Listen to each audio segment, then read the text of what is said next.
All right, the Cardinals were standing around for a while, too, just like the Colts, trying to figure out who their coach was going to be. And, these two teams should have got on the same page, say, okay, you hire your guy Tuesday, and you can have all of Tuesday. We'll hire our guy Wednesday. We get all of Wednesday. Why are we doing them both the same day? But the Cardinals got one of their own Eagles coordinators. There's the message, kids. If you want to be an NFL head coach, get on a team, be a coordinator, go to the Super Bowl, and lose, then you'll be a head coach.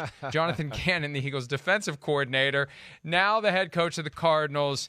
Here's a little video of Gannon showing up in Arizona and running into the guy that eventually will be back on the field as the starting quarterback, Kyler Murray. All right. We'll see you soon. John G.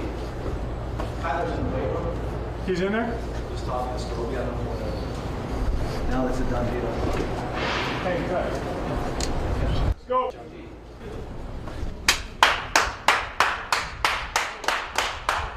There you go. Let's go. I'm ready. Let's go. I'm ready to go this thing for you. Yes, sir. I'm go this thing for you, man. Let's go. Let's go win. Got it? I got you.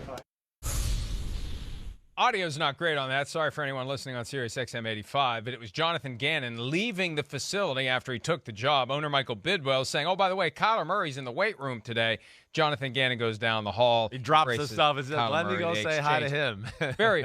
He starts running. He starts running to go see Kyler Murray. Right. And apparently Murray's rehabbing his torn ACL in Tempe, not at the team facility, but he happened to be in the team facility yesterday, so they had a quick moment together.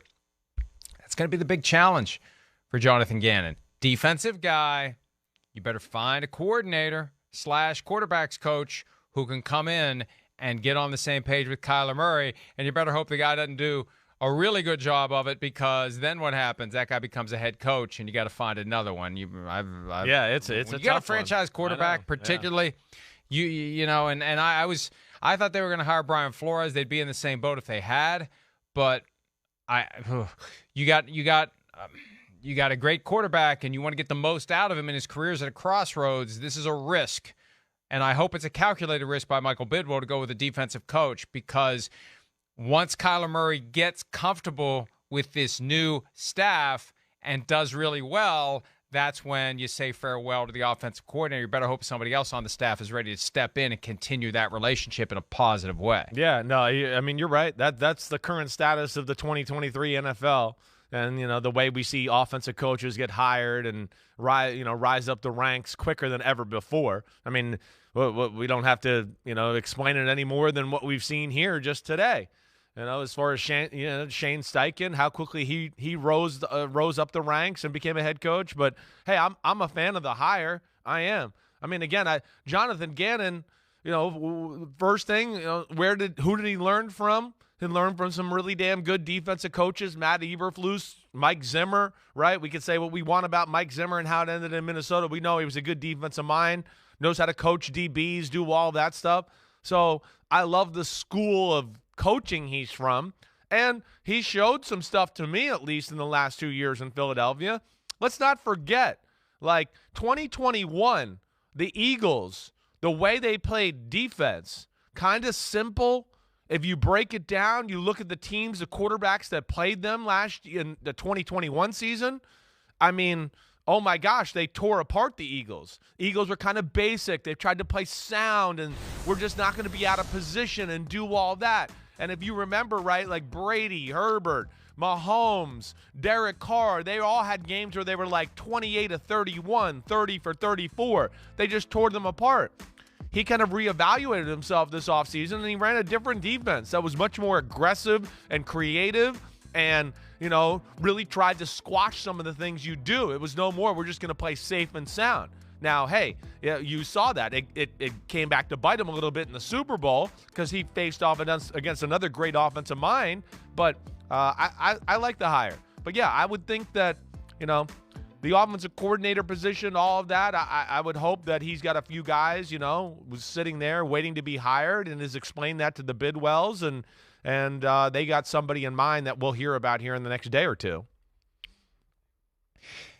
And, the reality is Gannon was a finalist for the job last year in Houston. He was under consideration this year. So he's been there, done that. He knows that he's going to have a staff ready to go, and he presumably did. And now off he goes to be the head coach of the Cardinals. I don't know how desirable that job currently is with the Kyler Murray factor, recovering from the torn ACL.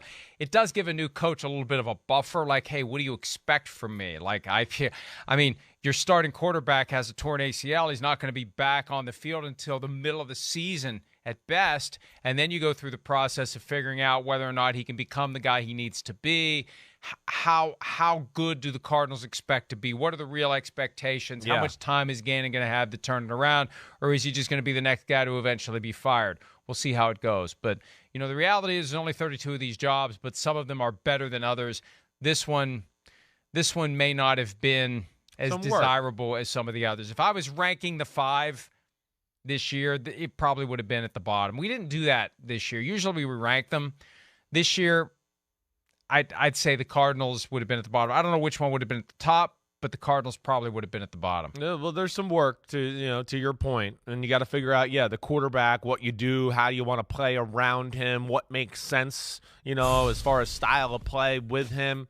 And then defensively, there's some work there too. There are some playmakers on the defensive side of the ball.